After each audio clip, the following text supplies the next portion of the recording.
ಹೇಗಿದ್ರು ಏನು ಹೇಳ್ತೀರಿ ರಾಜ್ಯದ ಜನರಿಗೆ 13 ದಿನದ ಬಳಿಕ? ಮೊದಲನೇದಾಗಿ ಕರ್ನಾಟಕದ ಎಲ್ಲ ಮಹಾಜನರಿಗೆ ಗಣರಾಜ್ಯೋತ್ಸವದ ಹಾರ್ದಿಕ ಶುಭಾಶಯಗಳನ್ನ ಹೇಳ್ತಾ, ನನಗೆ ಆಗಬಾರ್ದಾದಂಥ ಒಂದು ದುರ್ಘಟನೆ ಆಗಬಾರ್ದಾಗಿತ್ತು. ಆದರೆ ಪ್ರಾಣಾಯಾಮ ಅಂದರೆ ನಾನು ಯಾವ ರೀತಿ ಒಂದು ಕೊನೆ ಹಂತವನ್ನು ನೋಡಿ ಇವತ್ತು ಬದುಕಿನಲ್ಲಿ ಹೋರಾಟ ಮಾಡಿ ಇವತ್ತು ಬದುಕಿ ಮತ್ತೆ ಹೊರಗಡೆ ಬರ್ತಾ ಇದ್ದೀನಿ. ಇದಕ್ಕೆಲ್ಲ ನಮ್ಮ ಹಿರಿಯರ ಒಂದು ಆಶೀರ್ವಾದ, ನಮ್ಮ ತಂದೆ ತಾಯಿಗಳ ಆಶೀರ್ವಾದ, ಮತ್ತು ನಾನು ಈ ಸಂದರ್ಭದಲ್ಲಿ ಬಹಳಷ್ಟು ಜನರಿಗೆ ನಾನು ಧನ್ಯವಾದವನ್ನು ಹೇಳಲಿಕ್ಕೆ ಬಯಸ್ತೇನೆ. ಯಾಕಂದರೆ ಇಂಥ ಒಂದು ಜೀವನದ ಒಂದು ಹೋರಾಟದ ಸಂದರ್ಭದಲ್ಲಿ ರಾಜ್ಯದ ಎಲ್ಲ ಮಠಮಾನ್ಯರು, ಮಠಾಧೀಶರು, ಪೂಜ್ಯರು ನನಗೆ ಬಂದು ಶೀಘ್ರ ಗುಣಮುಖ ಆಗಲಿ ಅಂತ ಹೇಳಿ ನನಗೆ ಆಶೀರ್ವಾದ ಮಾಡಿದ್ದು ನನಗೆ ಬಹಳಷ್ಟು ಶಕ್ತಿಯನ್ನು ಮತ್ತು ಧೈರ್ಯವನ್ನು ತಂದುಕೊಟ್ಟಿತು.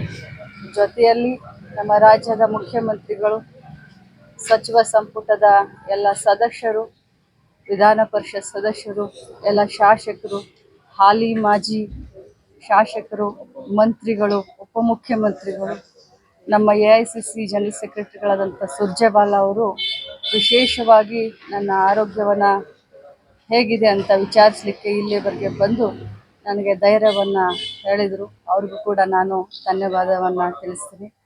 ಜೊತೆಯಲ್ಲಿ ನನ್ನ ಪುಣ್ಯವೋ ಏನೋ ಗೊತ್ತಿಲ್ಲ, ರವಿ ಪಾಟೀಲ್ ಅವರು, ವಿಜಯ ಹಾಸ್ಪಿಟಲ್ನ ಎಲ್ಲ ಡಾಕ್ಟರ್ಗಳಾಗಿರ್ಬೋದು, ಸಿಬ್ಬಂದಿಗಳಾಗಿರ್ಬೋದು, ನನಗೆ ಒಂದು ಕ್ಷಣ ಕೂಡ ಇಂಥ ಒಂದು ದೊಡ್ಡ ಅಪಘಾತ ಆಗಿದೆ, ಇಂಥ ಒಂದು ಇಂಜುರಿ ಆಗಿದೆ ಅನ್ನೋದನ್ನ ನನಗೆ ಒಂದು ಕ್ಷಣಕ್ಕೂ ಕೂಡ ಡಾಕ್ಟರ್ ಎಲ್ಲಿದ್ದಾರೆ, ಒಂದು ಕ್ಷಣಕ್ಕೂ ಕೂಡ ನನಗೆ ಆ ಒಂದು ಭಾವನೆಯನ್ನು ತರಲಿಲ್ಲ.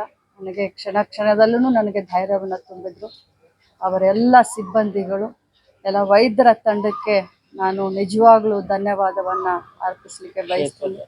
ಕ್ಷೇತ್ರದ ಎಲ್ಲ ನನ್ನ ಗುರು ಹಿರಿಯರು, ಮತದಾರರ ಬಾಂಧವರು ಪ್ರತಿನಿತ್ಯ ಪೂಜೆಯನ್ನು ಮಾಡಿ ನನ್ನ ಒಂದು ಆರೋಗ್ಯ ಬೇಗ ಸುಧಾರಣೆ ಆಗಲಿ ಅಂತ ಏನು ಬೇಡಿಕೊಂಡ್ರು, ನನ್ನ ಭಾಗ್ಯನ ಏನೋ ಬೆಳಗಾವಿ ಗ್ರಾಮೀಣ ಕ್ಷೇತ್ರದ ಎಲ್ಲ ಜನರಿಗೆ, ಜಿಲ್ಲೆಯ ಜನರಿಗೆ, ರಾಜ್ಯದ ಜನರಿಗೆ ನಾನು ಧನ್ಯವಾದ ಹೇಳ್ತೀನಿ. ಜೊತೆಯಲ್ಲಿ ನನ್ನ ಕುಟುಂಬ, ನನ್ನ ತಾಯಿ, ತಮ್ಮ, ನನ್ನ ಸೊಸೆ, ನನ್ನ ಮಗ, ಅಕ್ಕ ತಂಗಿಯರು, ಎಲ್ಲ ಮಾವಂದಿರು ಬೆನ್ನಿಗೆ ನಿಂತು ಧೈರ್ಯ ಕೊಟ್ಟರು. ಜೊತೆಯಲ್ಲಿ ತಮ್ಮೆಲ್ಲರ ಸಹಕಾರ ಕೂಡ ನನಗೆ ಸ್ಫೂರ್ತಿ ಆಯಿತು ಅಂತ ಹೇಳ್ತೀನಿ. ಆ ಕ್ಷಣ ನೆನಪು ಮಾಡ್ಕೊಂಡ್ರೆ ಪುನರ್ಜನ್ಮ ಅನ್ಸುತ್ತೆ. ಖಂಡಿತವಾಗ್ಲೂ ಆ ಕ್ಷಣ ಪುನರ್ಜನ್ಮ ಅನಿಸುತ್ತೆ. ನನಗೆ ಡಾಕ್ಟ್ರ್ ಎಷ್ಟು ದಿನ ಹೇಳ್ತಾರೋ ಅಷ್ಟು ದಿನ ರೆಸ್ಟ್ ತಗೊಳ್ಳೋಕ್ಕೆ ಮನಸ್ಸಿದ್ರೂ ಕೂಡ ಜವಾಬ್ದಾರಿ ಬಹಳ ಇದೆ. ಮಾರ್ಚ್ನಲ್ಲಿ ನಾವು ಬಜೆಟನ್ನು ಮಂಡನೆ ಮಾಡಬೇಕು. ರಾಜ್ಯದಲ್ಲಿ ಮಹಿಳಾ ಮಕ್ಕಳ ಕಲ್ಯಾಣ ಇಲಾಖೆ ಭಾಳ ಒಳ್ಳೆಯ ರೀತಿಯಿಂದ ಕೆಲಸ ಮಾಡ್ತಾ ಇದೆ. ಈಗಾಗಲೇ ನಾನು ವಿಡಿಯೋ ಕಾನ್ಫರೆನ್ಸ್ ಮೂಲಕ ನಾನು ಕೆಲಸ ಮಾಡ್ತಾ ಇದ್ದೀನಿ. ಅವರು ನನಗೆ ಇದಾದ ಮೇಲೆ 2 ವಾರ 3 ವಾರ ನನಗೆ ರೆಸ್ಟ್ ಅಂತ ಹೇಳ್ತಾ ಇದ್ದಾರೆ. ನೋಡೋಣ ಎಷ್ಟು ದಿನ ಆಗುತ್ತೋ ಅಷ್ಟು ದಿನ. ಮೇಡಮ್, ಈಗ ನಿಮ್ಮ ಅಪಘಾತದ ಮೇಲೆ ಸಾಕಷ್ಟು ಸಂಶಯಗಳನ್ನು ವ್ಯಕ್ತಪಡಿಸಿದ್ರು, ಅಂಥವ್ರಿಗೆ ಏನು ಹೇಳ್ತಾರೆ? ನಾನಂಥವ್ರಿಗೇನು ಹೇಳಲಿಕ್ಕೆ ಬರೋದಿಲ್ಲ. ಸ್ಟೋನ್ ಹಾರ್ಟೆಡ್ ಅಂತ ಹೇಳ್ಬೋದು, ಅಥವಾ ಹಾರ್ಟ್ಲೆಸ್ ಪೀಪಲ್ ಅಂತ ಹೇಳ್ಬೋದು. ಸಾವನ್ನಲ್ಲೂ ರಾಜಕಾರಣ ಮಾಡುವಂಥವ್ರಿಗೆ ಉತ್ತರ ಕೊಡುವಂಥ ಅವಶ್ಯಕತೆ ನನಗಿಲ್ಲ. ಮೇಡಮ್, ಆಕ್ಚುಲಿ ಅವತ್ತು ಏನಾಯ್ತು ಏನಾದರೂ ನೆನಪಿದೆ? ಆ ಘಟನೆ 5 ಗಂಟೆಗೆ ನನಗೆ ಪ್ರಯಾಗ್ರಾಜ್ನಲ್ಲಿ ಏನು ಪುಣ್ಯ ಸ್ನಾನ ಎಲ್ಲರೂ ಮಾಡ್ತಾ ಇದ್ರು ಭಾರತ ದೇಶದವರು. ನಮಗೆ ವಿಶೇಷವಾಗಿ ಸಂಕ್ರಾಂತಿ ಅಂತಂದರೆ ಎಲ್ಲರೂ ಹೊಳೆಗೆ ಹೋಗಿ ಸ್ನಾನ ಮಾಡುವಂಥದ್ದು ಒಂದು. ಅದರಲ್ಲೂ ನನ್ನ ತಮ್ಮನ ಮನೆ ದೇವರಾದಂಥ ಹಟ್ಟಿಹೊಳಿ ವೀರಭದ್ರೇಶ್ವರನ ಹೊಳೆದಂಡೆ ಮಲಪ್ರಭಾ, ಅಲ್ಲಿ ಬೆಳಗ್ಗೆ ಪುಣ್ಯ ಸ್ನಾನ ಮಾಡೋಣ, 7 ಗಂಟೆ ಒಳಗಡೆ ಕುಟುಂಬ ಸಮೇತ ಎಲ್ಲರೂ ಹೋಗಿ ಪುಣ್ಯ ಸ್ನಾನ ಮಾಡೋಣ. ಯಾಕಂದರೆ 7 ಗಂಟೆ ನಂತರ ಆದರೆ ಜನ ಎಲ್ಲ ಸೇರ್ತಾರೆ, ನೀರು ಒಂದು ಸ್ವಲ್ಪ ಕಲಕಾಗ್ತಾ ಅಂತ ಹೇಳಿ ನಾವು ರಾತ್ರಿ 10ವರೆಗೆ ನಾವು ಡಿಸೈಡ್ ಮಾಡಿ ನಾವು ಬರೋಕ್ಕೆ ಹೊರಟು.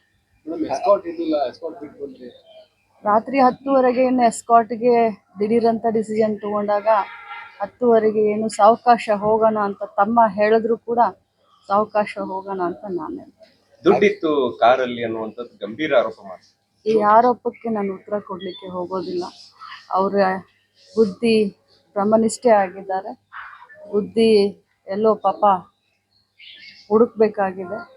ಯಾಕಂತಂದರೆ ಇಂಥ ಒಂದು ಕ್ಷುಲ್ಲಕ ಆರೋಪಕ್ಕೆ, ಅದು ಕೂಡ ಈ ಒಂದು ಸಾವು ಬದುಕಿನ ಹೋರಾಟದಲ್ಲಿ ನಾನು ಎದ್ದು ಬಂದಿದ್ದೀನಿ. ಸೊ ಇಂಥ ಎಲ್ಲ ಆರೋಪಕ್ಕೆ ಇದು ತಕ್ಕ ಸಮಯ. ವಿಶೇಷ ತನಿಖೆ ಏನಾದ್ರು ಮಾಡಕ್ಕೆ ಹೇಳ್ತೀರಾ? ಕಳೆದ 13 ದಿನಗಳಲ್ಲಿ ರಾಜ್ಯದಲ್ಲಿ ಏನೆಲ್ಲ ಈ ಫೈನಾನ್ಸ್ಗಳ ಕಾಟ ಎಲ್ಲ ಇತ್ತು, ನೀವು ಆಸ್ಪತ್ರೆಯಲ್ಲಿ ಇದ್ದುಕೊಂಡೇ ಕರ್ತವ್ಯ ಪ್ರಜ್ಞೆ ಮೆರೆದ್ರಿ, ಏನ್ ಹೇಳಕ್ ಬಯಸ್ತೀರಿ? ಖಂಡಿತವಾಗ್ಲೂ. ಯಾಕಂತಂದ್ರೆ ಬೆಳಗಾವಿ ಜಿಲ್ಲೆಯಲ್ಲಿ ಫೈನಾನ್ಸ್ ಹಾವಳಿ ನಡೀತಾ ಇರೋದು ನನಗೆ ಒಂದು 6 ತಿಂಗಳ ಹಿಂದೆ ನನ್ನ ಗಮನಕ್ಕೆ ಬಂತು. ನನ್ನ ಗಮನಕ್ಕೆ ಬಂದಾಗ ನಾನು ಬೆಳಗಾವಿಯ ಕಮಿಷನರ್ಗೆ, ACPಗೆ, DCPಗೆ, ನನ್ನ ಕ್ಷೇತ್ರದ 4 ಜನ CPIಗಳಿಗೆ ನಾನು ಕರೆಸಿ ಮೀಟಿಂಗ್ ಮಾಡಿ, ಈ ರೀತಿ ನನ್ನ ಕ್ಷೇತ್ರದಲ್ಲಿ ಮತ್ತು ಜಾಸ್ತಿ ಆಗಿದ್ದು ಯಮಕನಮಡಿ ಕ್ಷೇತ್ರದಲ್ಲಿ ಈ ರೀತಿ ನನ್ನ ಗಮನಕ್ಕೆ ಬಂದಿದೆ, ಇದನ್ನು ನೋಡಿ ಅಂತ ನಾನು ಅವತ್ತನೇ ಅವ್ರಿಗೆ ಲಿಖಿತವಾಗ್ಲೂ ಕಂಪ್ಲೇಂಟ್ ಕೊಟ್ಟೆ, ಅವ್ರಿಗೂ ಹೇಳಿದೆ. ಮತ್ತು ಸಂಬಂಧಪಟ್ಟಂಥ ಯಾರು ಹೆಣ್ಮಕ್ಳು ಬಹಳಷ್ಟು ಬಂದು ನನ್ನ ಕ್ಷೇತ್ರದಲ್ಲಿ ಮಾಡಿಸ್ತಾ ಇದ್ರು ಅವ್ರನ್ನ ಮನೆಗೆ ಕರೆದು ಅವ್ರಿಗೆ ಬುದ್ಧಿ ಹೇಳಿ, ಈ ರೀತಿ ಇನ್ನೊಮ್ಮೆ ಏನಾದರೂ ನೀವು ಮಾಡಿಸಿದ್ದೇನಾದರೂ ನನಗೆ ಕಂಡು ಬಂದರೆ ತತ್ಕ್ಷಣ ನಿಮ್ಮ ಮೇಲೆ ಕಂಪ್ಲೇಂಟ್ ಕೊಡ್ತೀನಿ ಅಂತ ಕೂಡ ಹೇಳ್ತೀನಿ. ಮೇಡಮ್, ಏನಾದ್ರು ವಿಶೇಷ ತನಿಖೆಗೆ ಆಗ್ತದೆ? ಯಾವ ತನಿಖೆ? ಈ ನಿಮ್ಮ ಕಾರು ಅಪಘಾತ ಏನಿಲ್ಲ, ಆ ದೇವರ ದಯದಿಂದ ಇವತ್ತು ನಾನು ಆರೋಗ್ಯವಾಗಿ ಹೊರಗೆ ಬಂದಿದ್ದೀನಿ. ಇನ್ನೊಮ್ಮೆ ತಮ್ಮೆಲ್ಲರಿಗೂ ಕೃತಜ್ಞತೆಯನ್ನು ಸಲ್ಲಿಸ್ತೀನಿ. ರಾಜ್ಯದ ನನ್ನ ಇಲಾಖೆಯ ಜವಾಬ್ದಾರಿಯನ್ನು ಹೊತ್ಕೊಂಡು ಇನ್ನೊಮ್ಮೆ ಕಾರ್ಯಪ್ರವೃತ್ತಿ ಆಗ್ತೀನಿ. ಎಲ್ಲರಿಗೂ